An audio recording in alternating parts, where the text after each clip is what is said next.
It's time to meet Monique. There's no one quite like she. A ghost hunting drag queen. She'll tell you all you need. Cause drag's the highest form of energy there is. So come on boys and girls, join her paranormal world. Ghosts and glitter.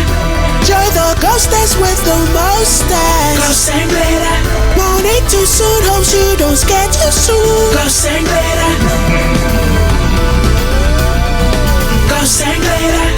Join the ghostess with the mostest. Ghosts and glitter. Hi everyone, my name is Monique Too Soon, and I am the Ghost Hunting Drag Queen. You are listening to my new podcast, Ghosts and Glitter, and this happens to be episode 1. This podcast is going to be all about pop culture, drag, and the paranormal. And tonight we are going to be joined by my first very special guest ever, the Rob Thompson. British spirit medium and producer Rob Thompson has traveled the world enthralling audiences on both sides of the Atlantic.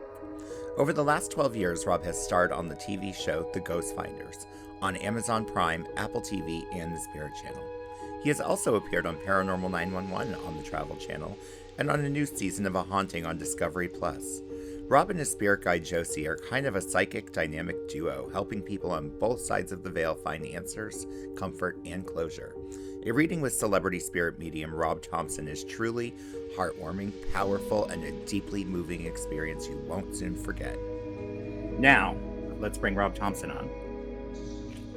Hello. Hello, sweetheart. How are you? I'm wonderful. How are you? Yeah, I'm good. I don't know. Gosh, I'm like totally humbled. How do I follow that? Like, that amazing introduction. Cheers, by the way. Was thinking about you, and congratulations, by the way. ABBA mug, ABBA t-shirt. That's my abattoir. Oh my God, that's a great word for it. Yeah. No. But it's great to be on your first episode. I'm so thrilled. Thank you for having me. Oh, I can't think of anyone better to be on the first episode. So, what you been up to? Not a lot, just, working, doing this thing, doing drag. Kind of January's been like a slow paranormal month for me. I'm kind of starting to get itchy and bored. And last week I got so bored I adopted a haunted mirror from a friend who was like, get this out of my house. So I've been kind of playing with this mirror that I got from the Danvers State Hospital. Oh, cool. Oh, that's a cool place. That's a really cool. That's on my bucket list. It's actually not there anymore. They built condos over it. Yeah. So people are now just living amidst Wait. They tore it down? Yeah, they rebuilt one off the bucket list. Yeah, seriously. Scratch it off.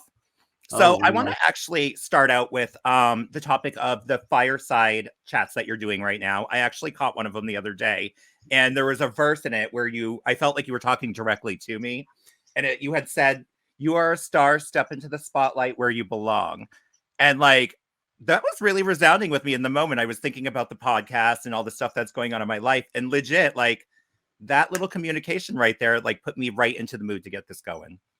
And I'm really glad it did, because that's exactly why I'm doing it, and it occurred to me, aside from doing the Ghost Finder stuff over the last 12 years, there's really not that much, if anything, out there with just yours truly. So I was just like, well, I want to reach people. I want people to see and feel a connection with me, and so that's really how that got started. And fire is just always conducive to energy and to change and all of those things. And so I really think that it sort of morphed into something. It was an accident, really. I was just like, okay, well, should we do a promo for something? And that's how it got started. And I look better under subdued light with a flickering flame. There's that too. And I look better in the brightest light possible. You always look amazing and on point. And it's like, oh, darn it, maddening sometimes. You could be out there in a freaking gale. When we filmed at the spoiler at the Hinsdale house, and it's just blowing again, and God knows what the weather. And you're you come in and you're absolutely everything on point. And I'm like, what did she have, like a tent attachment coming from her car to the location or something? Like, you know, you always look great, and I just you're an inspiration to me, and so many more of my Barry. I've got to say this before I forget. Barry, a friend of mine, is a humongous fan of yours. And Oh, really? absolutely wants to. You're going to have her on an episode. I don't care what the show is. I don't care what it is. You're going to have her. And I was like, okay. I absolutely will. So yeah. Oh my God, wasn't it fun last year at Warren's Paracon? Are you trying to bait me? I had a great time with the celebrities. I had a great time with, you know, the people who were actually nice to me, but I did have an unfortunate run in and got yelled at by somebody, and it was quite embarrassing for me. And then to find out some horrible details about how certain people got certain things for free and some didn't, and you know.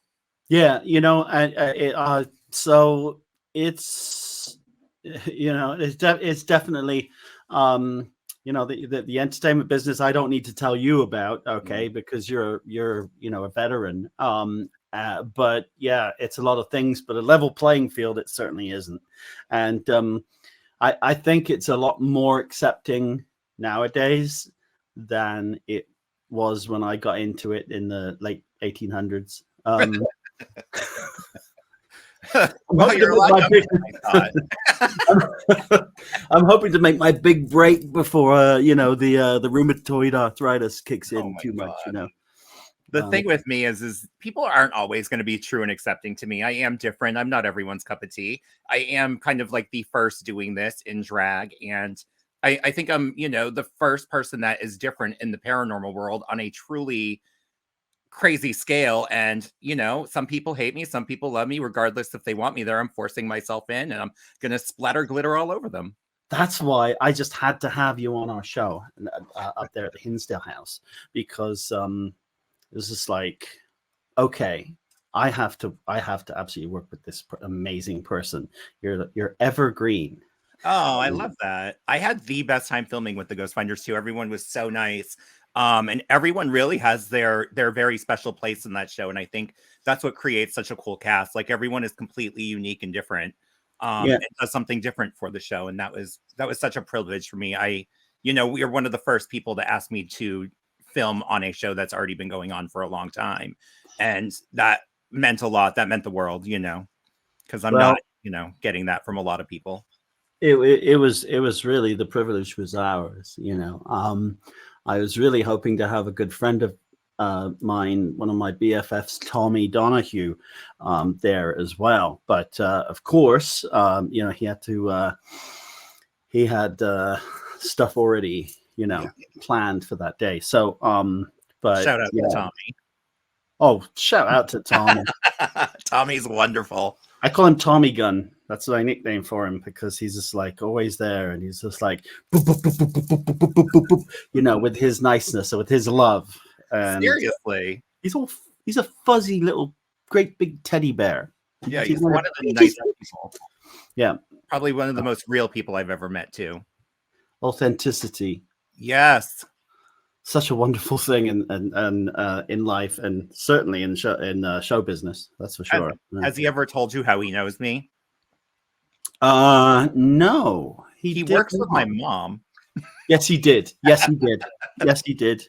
And he brought up like ghost hunting at work one night, and my mom told him, "Oh, my son is the ghost hunting drag queen," and he was immediately like, "What?" Like he'd already met me because he was, I think, like the security guard for Nick and Tessa at WarrenCon the year before. And apparently he took the picture of me, Nick and Tessa, and he remembered me. And obviously I met 14,000 people that day, so I didn't remember a lot of them. But yeah, it was kind of a small world story. And the fact that he works with my mother is even crazier. Yeah, your mom looks like a riot. Oh, she is a riot. She's fucking crazy. She has the mouth of a truck driver. I definitely get my sass for my mother. I was going to say the apple didn't fall far from the tree. You know, talking with you off camera. You know, my God, those woods though. We don't want to give too much away, but no. I mean, the house is one thing. I don't know if you saw our first Hinsdale, our Hinsdale episode that we did a few years back there I think I did. on the Ghost Fighters, and bonkers, like tribal drumming, wolves howling. I mean, honestly, I thought I was just like, at one point I was like, this got to be a setup, you Seriously. know. And I was just like, no, that's not Dan, you know. And no, it was just, and then I mean, if you think that's a lot, get out into those woods. My God, it's That was never, super fun.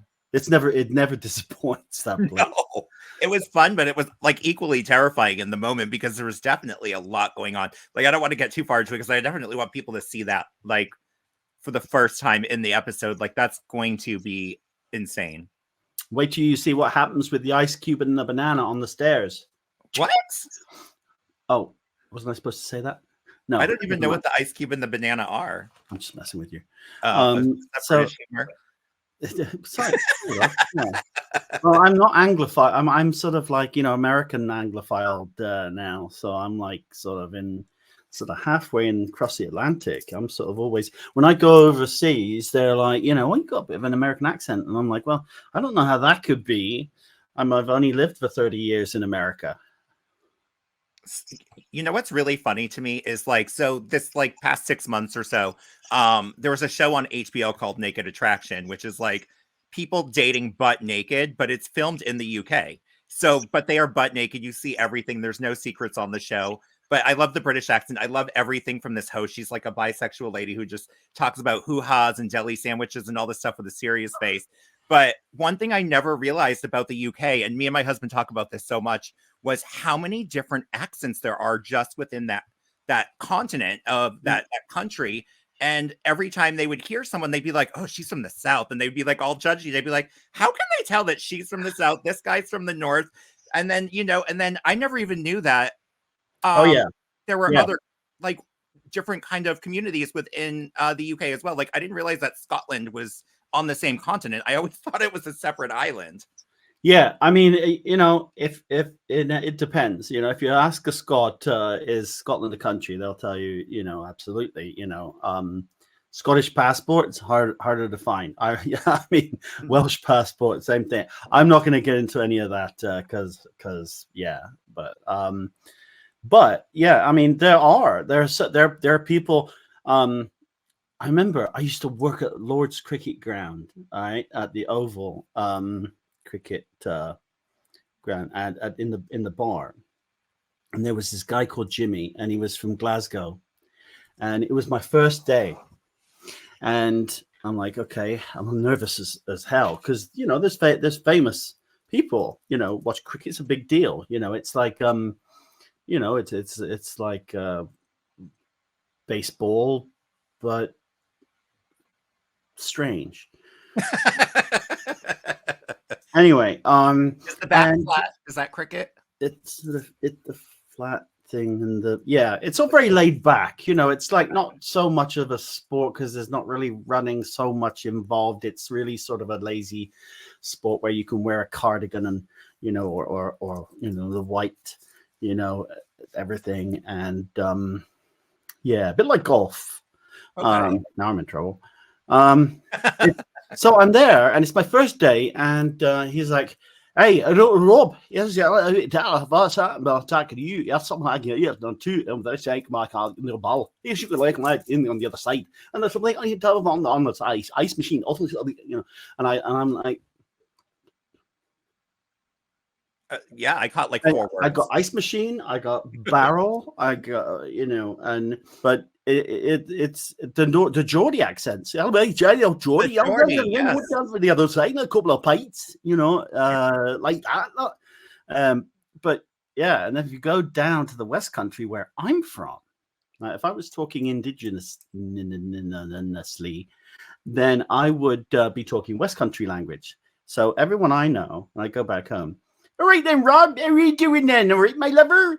You're on the TV now, and you? Are you doing all right for yourself? Are you not bad? No, you see now that ghost thing you doing.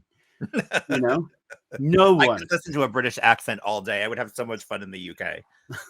West Country. That's West Country. So are you on like the shore side, like where the beaches and stuff are they as Oh, yeah. windy as people say they are? Like, Yeah. yeah. Yeah. Yeah, I'm sort of where I'm from is the Bath, is the West Country, is a Bath, Wiltshire, Somerset. So it's right across the Severn Bridge from Wales. Literally, across. In fact, my brother lives in Wales, and it's just like a half-hour drive or something like that, 40 minutes to where I grew up. Little Cotswold village with not a whole lot going on. No. And but people like it that way. Yeah. It's a small village and a local shop. Do they have electricity? Since last year, yes. But King Charles likes it. His place is like 5 miles up the road. Oh, that's really close. Highgrove, yeah. So yeah. How long would it take for you to drive from the south of the continent all the way to the top? Like, how big is the continent itself? God, probably about as long as it would take me to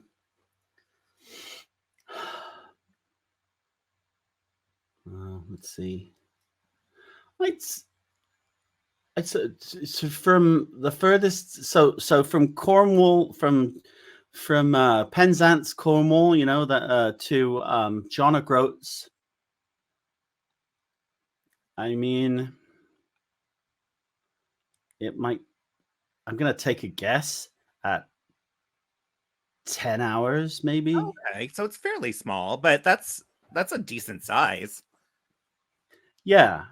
I mean, I think that people who haven't been just assume that it's this minuscule, tiny, which of course, compared to the United States, anything is small. The United States is a continent, but it was funny because when I first moved here, people would catch.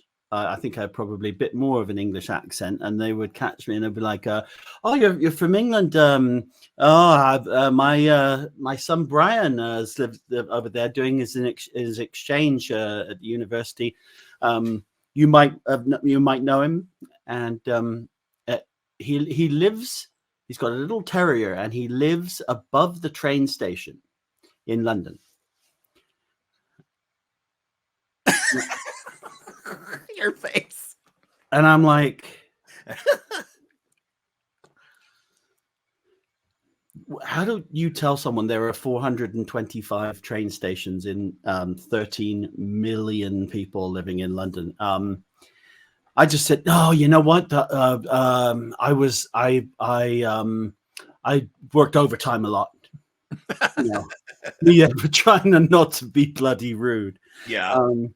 But and that's the thing that I've really discovered being away from, because I lived for 9 years. I lived in Amsterdam in the Netherlands. So I really haven't lived in the UK for like 35 years or more. So you sort of look at it from a different perspective. I think I think people in the UK, I'm going to get in trouble for this, whatever, use politeness as a way to distance themselves or minimalize something that's given to you. So if you say 30 times thank you, and thank you ever so much, and thank you ever so really very, very much, that in some way you're putting you're maintaining formality, between because mates are just like, well, go on then, get us another bloody cup of tea, before I turn into a statue. Yeah. That's how they, but the Americans have this idea that we all sit with bowler hats and, the Times underneath one arm and on the train and pip, pip, and it just, that's no, that's chitty bang bang. And, oh my God, chitty bang bang. Boppings. I learned most of what I learned about the UK from actually watching like RuPaul's Drag Race UK. and just noticing that the difference between the American versions and the United States version, that the UK people or the people from that I don't know if it's a continent or I don't know what you guys call the whole country. The whole country, they come from all over. They come from Wales, Ireland, Scotland, everywhere.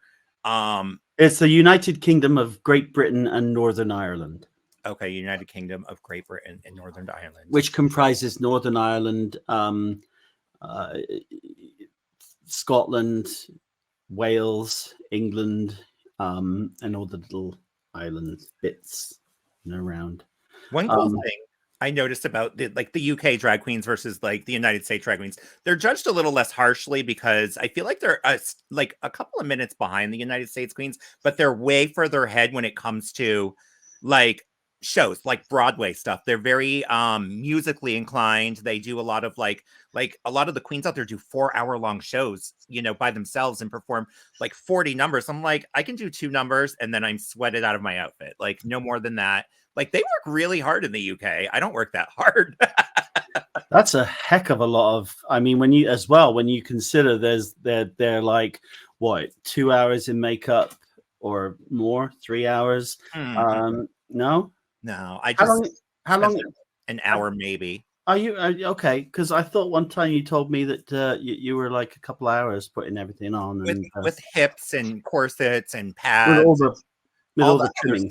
Yeah, the body is what really takes a long time, and it's probably the most uncomfortable part of doing drag is the body.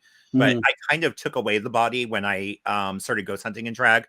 I had an outfit designed specifically for ghost hunting, so I didn't have to wear pads, corsets, anything that would make me overly hot because I'm already hot enough as it is being in drag.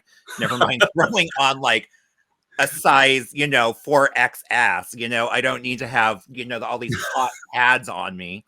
I thought, okay, here it comes. I'm already hot enough. No, I didn't mean it like that. I run hot. Like you can see, like right here on the camera, I'm flushing. Like I'm like hot as hell all the time.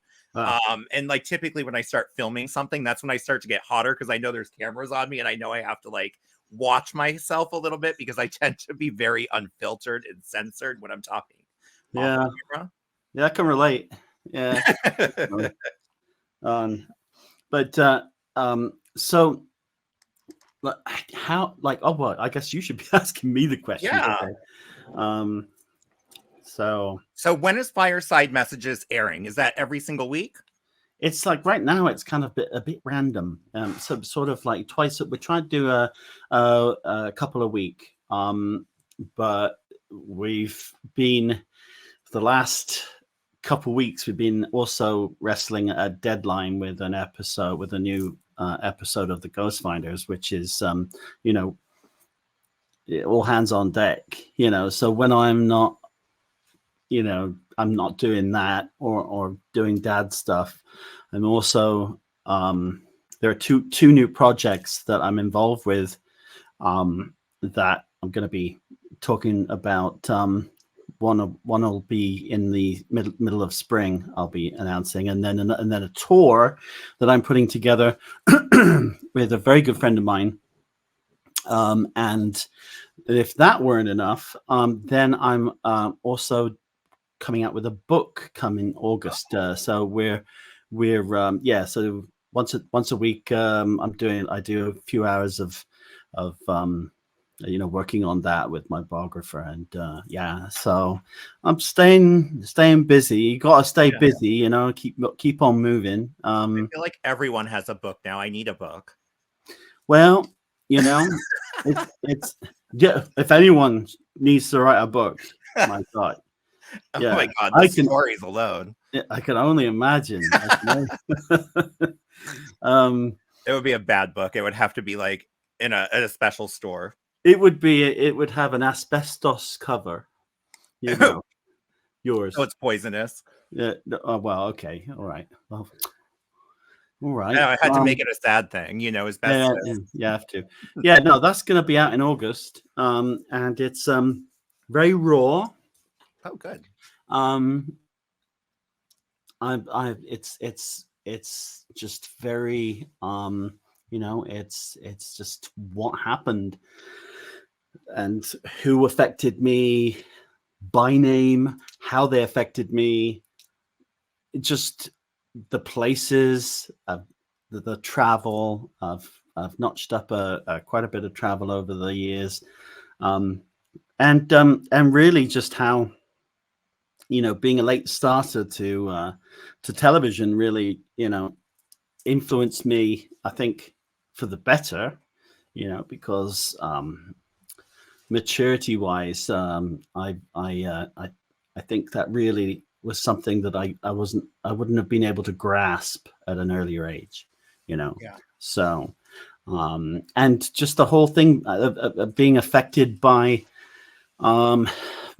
becoming a parent and the humongous responsibilities associated with that, and the amazing life-changing, just extraordinary power and love And your that kids comes from that. It's just they're absolutely everything. They're my whole world. Two of mine. I've got one 22-year-old, and she's she's an I didn't even engineer. know you had a 22-year-old. Yeah. Sophie's an engineer. She works for an engineering company. She's a urban planner, and so we'll put that viaduct here, and we'll put and and Aiden is currently working for the United States Postal Service. The other two, my 12-year-old Quinn and my little 7-year-old Lily, they haven't figured out their career options just yet. Although I think Lily on that soon. Lily is actually already has an agent, so I'm like, stop it. She I don't even have an agent. She loves TV, she loves doing it. And I mean, she's been traveling with us since she was like 6, 7 weeks old, on the road filming The Ghost Finder. So she's got this fantastic open mind and, this love of things paranormal. Just wonderful kids and super cute. Yeah, they are 3 peas in a pod, for sure. And they're going to be on couple. You'll see. There'll be kids. Our kids will be on this new episode that drops on Wednesday, Valentine's Day. So it's going to be pretty amazing. And it's the first time that we've put them on, because we figured, why should they stay behind the camera? They always have a little bit of an investigation, anyway. So we thought, well, why aren't we filming this? This is good stuff. I have an 8-year-old son, and he's starting to kind of get curious about the paranormal. But you've got to bring him because they have to. I mean, at that age, and isn't it great? It's almost like pre-indoctrination, into this sort of brainwashing that is the school system, and that they just instant friends. You want to be my friend? Yeah, we're friends. It's not even. It's just boom. You're a similar age. We're friends. Let's go and save the world. That kids are smart as hell, and talk about gadgets. I mean, and that's a big part of the paranormal. My daughter is just like, no, wait, you got to reconfigure. You got to do the update. And she's 7, and she's like, yeah. So we'll do the update, and then we'll reboot, and then she's in my settings, and I'm like, okay. So to the point, I have to be over her shoulder sometimes, to make sure that she hasn't put the kids settings back on kids YouTube. That's so funny. But yeah, kids are fantastic. So absolutely, why not? Did one of your kids paint the picture of the angel on the wall behind Fireside when you're sitting in that chair? Oh yeah, well that used to be up here. Oh, it did? Yeah. And she and I painted that together. I was going to say, I saw it and immediately thought that looked like something you had done together, or, something that one of your kids had given to you as a gift or something. We both painted it last year for, no, actually it was the year before last, for Mother's Day for Heather. So yeah, it's something special about creating. Whether it's filming or writing. She draws and writes and draws and paints, and I mean, she's always doing something creative. Absolutely loves it.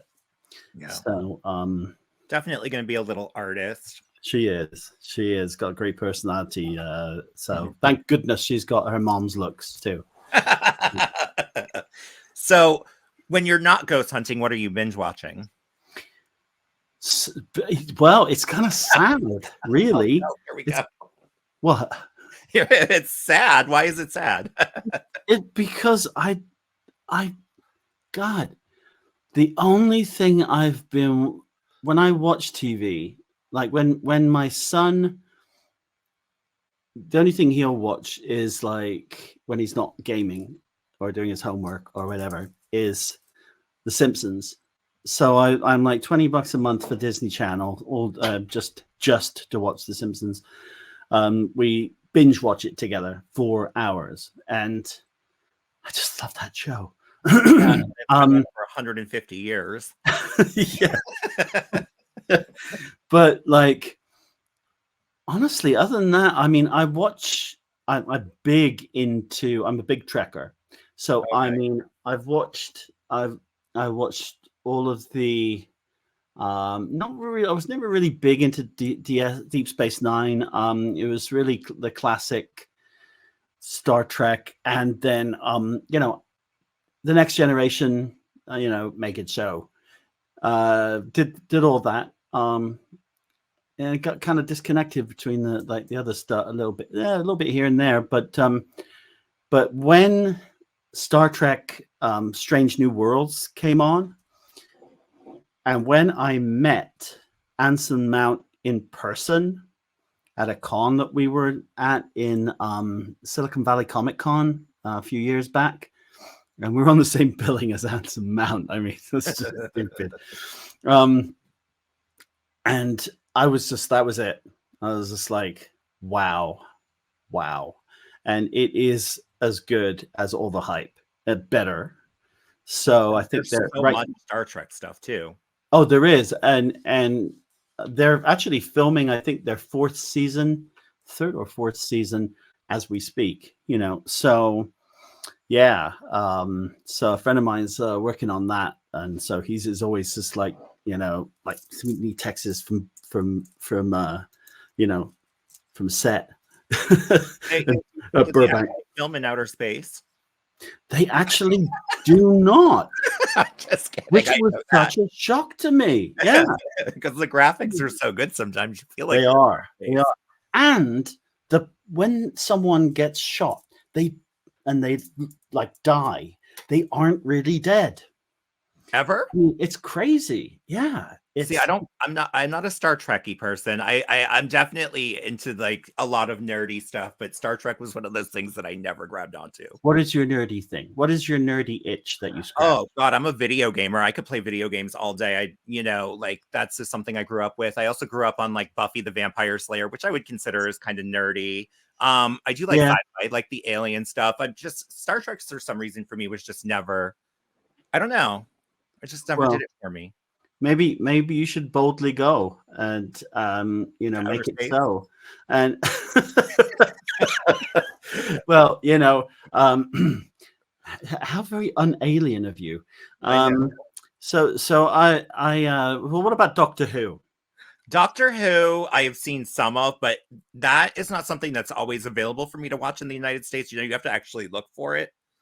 Well, you mean it's on Disney actually acquired recently the exclusive rights to air it in North America. Okay. To the tune of like $1 billion or something like that. Crazy. And of course, it's the longest running science fiction show in the world. I'm a huge Whovian. Okay. And I got at that same con the previous year, I got to meet David Tennant, who is just the most extraordinary actor. I mean, just wow. He's in another show on Amazon, right, where he plays like either the devil or yes, he plays he plays of course Begins with a C. I can't think of the name, but I have watched the first season of He that. plays the devil guy, yeah, and you've got, and the two are friends, you know, and that's another one that is filming a third season. Of Good Omens. That's it. Good Omens.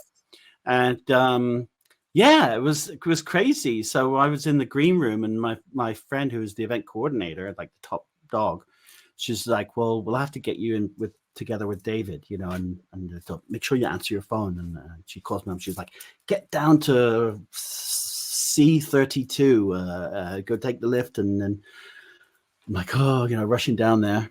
And yeah, it was just like so nice. He's like, "Oh, you know, yeah, no, you can't. No, listen, you can't put your brother in the refrigerator. It doesn't matter how hot it is out. Where's your mother?" Why can't you put your brother like, in the "Oh yeah," and he's just like, "I'll be with you in a second." You know, I'm like David Tennant needs to give me an excuse to, like, I'm like, you know, I'm not worthy. You know, that's hysterical. He's just was the nicest, most down to earth person ever. He's not playing Doctor Who anymore, though. It's the younger guy from Sex Education, right? I don't know his name. Yeah. So pre-spoilers if you didn't watch the last the 3-part Christmas special, which I have been savoring the last 2, even though obviously I know what happens. So David Tennant played the 10th Doctor, and then he came back to briefly to play the 14th Doctor. Wow. Because Russell T Davies couldn't make the schedules work with Nkutigawa, Nkutigatwa. So instead, they, you know, as you do, made it sort of wibbly wobbly, timey wimey, you know, in a relative way, and yeah, it was fantastic. It was just, I think, a fantastic decision, and having Russell T Davies back behind the wheel after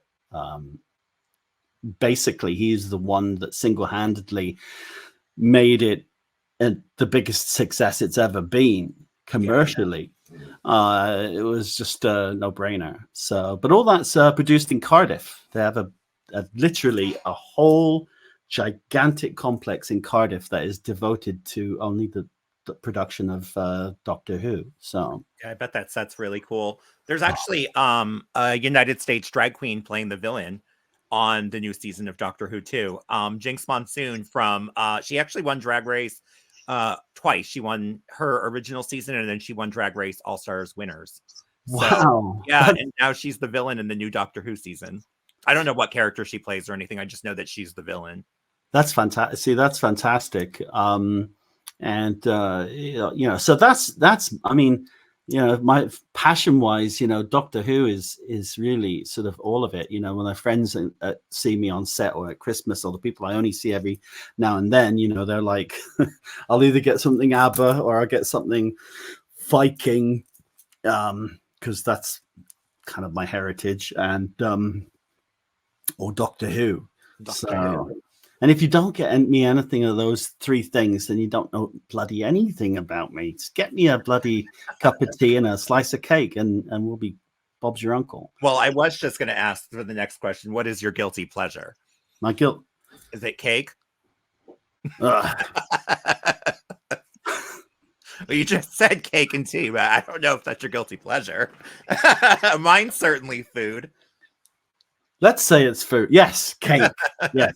Cake. I don't want to get your first episode in canceled. Yeah. So it's cake. Yeah, absolutely. Nothing like a nice nibble of a Victoria sponge. Oh, a sponge cake. Yeah. Victoria has a lovely sponge, and it's so it's like it's 2 layered, you know, and it's got like buttercream and like raspberry jam, you know, inside, or you would say jelly. Yeah, that's a good cake. That's good. That's always a good cake. Yeah, it's funny because tea and biscuits or tea and cake are a staple in, I mean, the average Brit drinks anywhere from 9 to 15 cups of tea a day. Holy shit. Oh, yeah. Yeah. Which black tea is actually really, really, really good for you. Oh, really? Yeah. It's Does it good. have Good for you. caffeine? Oh, black tea. Yeah, I'd be absolutely. running up the walls if I drank nighttime. If I drink 2 iced coffees, people usually tell me to get the hell out of here. Like, I can't even drink 2 of those, never mind 9 teas. Like, holy shit. Yeah. It's put the kettle on. All right, love. Put the kettle on. We got George is coming round later. Oh, he'll be here in a minute. Go put the kettle on, love. So you posted one time a picture of some food that you were making that I've never really seen in the United States. It was kind of like a ball filled with like meat and egg or something, I gathered from your post. Oh You my never told me God. about these things. Like, I was I so made them today. I Oh, made you them. did? How? Get out of my head. I made Scotch eggs Is that what they're today. called? Yes. So Scotch egg. it's hard-boiled eggs, or you can, do them semi-hard-boiled, and you wrap them in sausage meat, Okay. and then dip them in egg, roll an egg, and then roll them in panko breadcrumbs, Ooh. and then you deep fry them for a couple minutes, and then you bake them in the oven for 10 minutes. So make sure all the sausage meats and they're absolutely delicious because they're sort of like a picnic. I can remember as a kid going out, they'd be like, if you had a Scotch egg and a bottle of pop, you basically had a picnic, they had a meal, and yeah, they are making I don't know if they ever made a huge hit here in the States, but I see everyone talking about them and eating them, but you can't find them anywhere. So just Such a creative idea. Some sort of it, yeah, it is, and I'm pretty sure there have to be vegetarian recipes for that are sort of involved, whatever tofu or what have you, versions of them that would be equally delicious. But yeah, Scotch eggs. That's bloody crazy that you got in here and knew that I made them today, because I make them like once every month. Today, but yeah, that was what was it. I thought about that just when you were saying that, because you posted something like you were traveling one time and they were like easy to throw in the car and just take for the ride. They're fantastic too. Yeah, if you're doing a 10 hour, drive to a location or to a Paracon or wherever, and you just make a bunch of those, bung them in the car, and they serve also as a deadly weapon. So if anyone tries to carjack you, just lob a Scotch egg at them and boom, it's gone. And it's a weapon. Deadly Scotch egg. Yeah, that'd be kind of cool. So what's your favorite drink? It doesn't have to be alcoholic. It can be.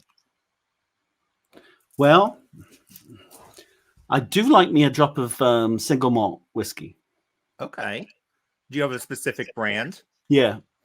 For me, it's Lafroig. Lafroig. I did a voiceover for them. Oh, you did? There should be a bunch of it's like. Oh God, here we go. Lafroig, single malt Scotch whiskey, the true path to perfection.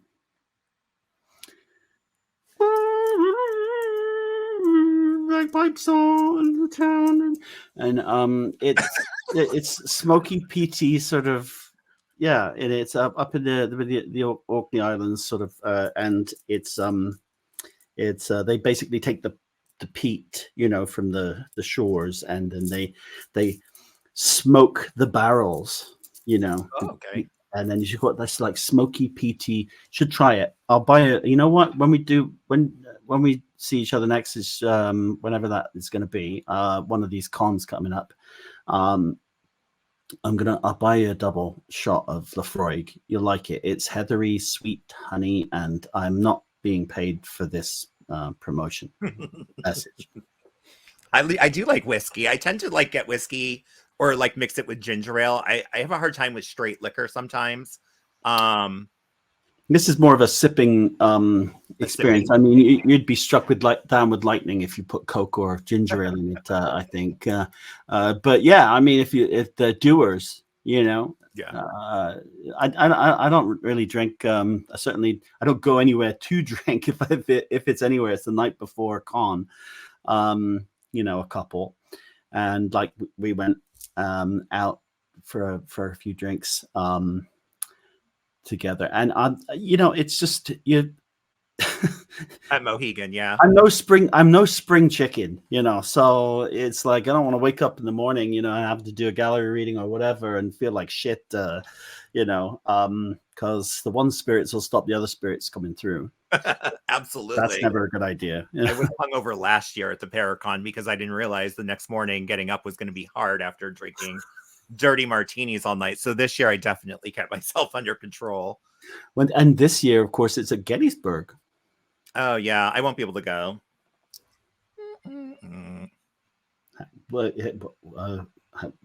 Why? To WarrenCon? Yeah, I'm not going to be able to go this year. I think the dates don't align, right? And you're doing Mass Paracon, and last year I debuted my paranormal match game there, and this year I can't do Mass Paracon because I'm going to be in Iowa at Edinburgh Manor.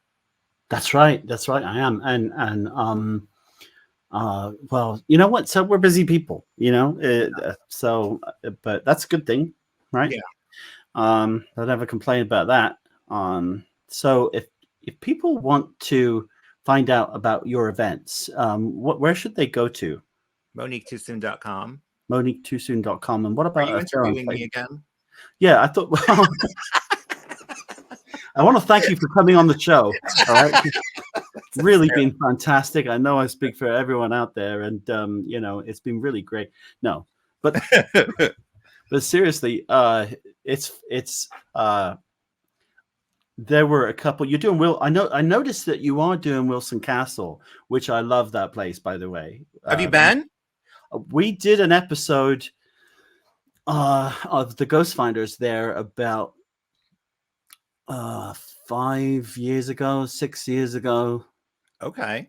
7 maybe. I don't. And it's my favorite location. It was just too amazing to pass up, you know, especially having worked in radio, you know, so the radio tower and the radio station, and you know, the general or the colonel or and Commodore Colonel Wilson. Colonel, yeah. My husband. He hits on me. Right. He picks out what color dresses I wear when I go to my next event there. I always ask him what color I should wear. He's lifted up my dress on a tour there. Like the back of my dress went up and people were like, and I was like, who did that? I thought it was my friend. And I turned around and she's like, it's the Colonel. Saucy bugger. Yeah. His granddaughter who owns the castle currently, Denise. I brought it up to her because I was like, I don't want to tell you that your grandfather might be, you know, into drag queens, but he kind of like stalks me a little bit as a spirit. And that happens to me quite a bit, but this is different. Like he actually has like touched me. He's put his hands on me. He's like lifted up, like you said, lifted up my dress. If I ask him what color dress to wear, he'll actually tell me what color to wear the next time. And I found out from Denise one day, she's like, oh yeah, he's like this perverted old man that would like be like the hit at a party because he would just hit on anything with legs. And I'm like, oh, well, thanks. Now I don't feel as special. Yeah, love that. You could have saved the last part. Yeah. It was an interesting experience, to say the least, but I'd like to go back there when it's like normal temperatures, and it's never normal. The energies there are just bonkers, bazonkers, off the charts, and tons of different kinds of energy in there too. Like it's one of those places, like not like Hinsdale, quite like Hinsdale. It's not cryptid feeling or elemental feeling, but it definitely has like a portal feel to it. Like there's spirits from everywhere in there. Oh yeah, and it's got it all, because I felt like I almost, you know, there were a couple of areas where there was so much residual you know, activity, and some places that had both, and then as you go toward the top, there's like an elemental vibe going on. The top of the, there's something little, working in the right, attic. where she looks out, waiting for her man to come back, and then looks out, and you've got the tower, and then people see this lady when it's empty looking out of the window. So we reenacted that with Megan, which it's a great episode. It's a great episode. Need to look it up. I clearly haven't seen it. Well, all of our old stuff, our old stuff, is all going to come back. We're going to be putting it up on the Spirit channel on Roku. So, and it's, I mean, there's some really, truly amazing episodes there, if I do say so myself, because we had great cast. That Heather, of course, at the helm throughout this whole journey. It's just really a great episode, and kind of funny how it does turn into a survival show. But that's the great thing about unscripted, right? Yeah. It's just, you never know what's going to happen. You never know what's going to happen. And all the stories that I hear from Megan, who is a Hollywood makeup artist and at the top of her game. I love her. I was so bummed that I get to meet her.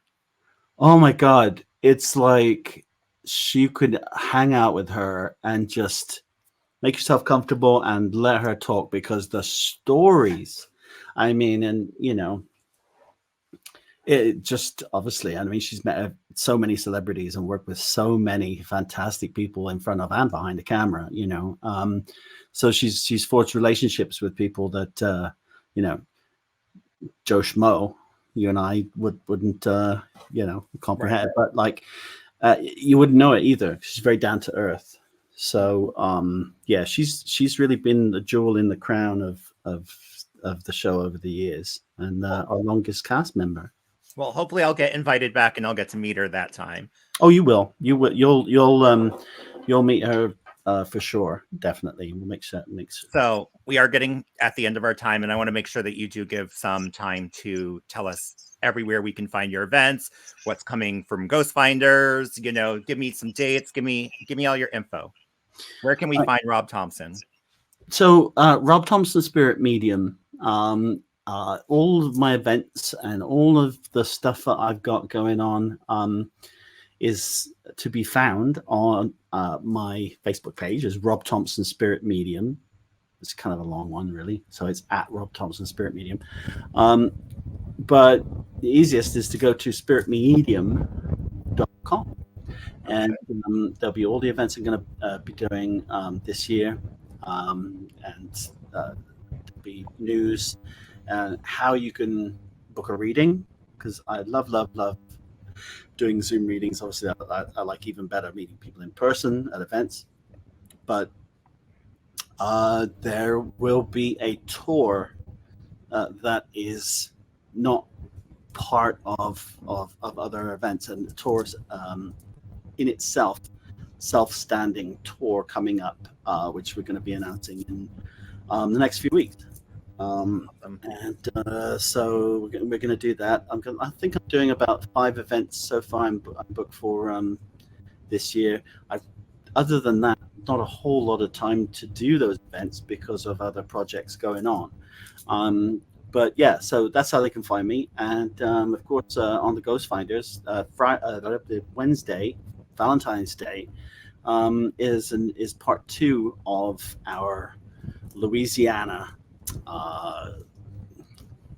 visitation to Baton Rouge. Did I say that right? Baton Rouge. Because I was in trouble. I was saying Baton Rouge. We're like, don't do that again. So yeah, that's a really, really good episode. The trailer's already out, so check that out if you get a chance. I did. The trailer looks great. And I can't thank you enough for having me on your first ever show. You are absolutely the hostess with the most. Oh, thank you so much. And it was a pleasure having you. And we got to get something on the schedule where we can do an event together, maybe at the castle this year. I would absolutely. Well, no, we're going to talk about some other stuff that we were talking about. I love the green room, by the way, the sushi, the champagne, all of that. I'm gonna go back in there and have a bit more. Thank you for Okay. having me on, and till next time, toodaloo. Thank you. Have a good one. God bless. You too. Bye.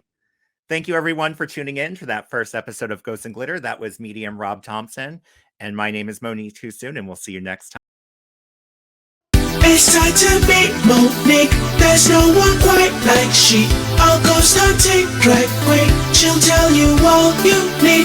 Cause strikes the highest form of energy there is. So come on, boys and girls, join her paranormal world. Ghosts and glitter. Join the ghostess with the mostest. Ghosts and glitter. Monique Too Soon, hopes you don't get too soon. Ghosts and glitter. Ghosts and glitter. Join the ghostess with the mostest. Ghosts and glitter. Thank you for listening to Ghost and Glitter. My name is Amy Champion, and please follow my papa, Monique Too Soon, on all social media. And be sure to leave a great review.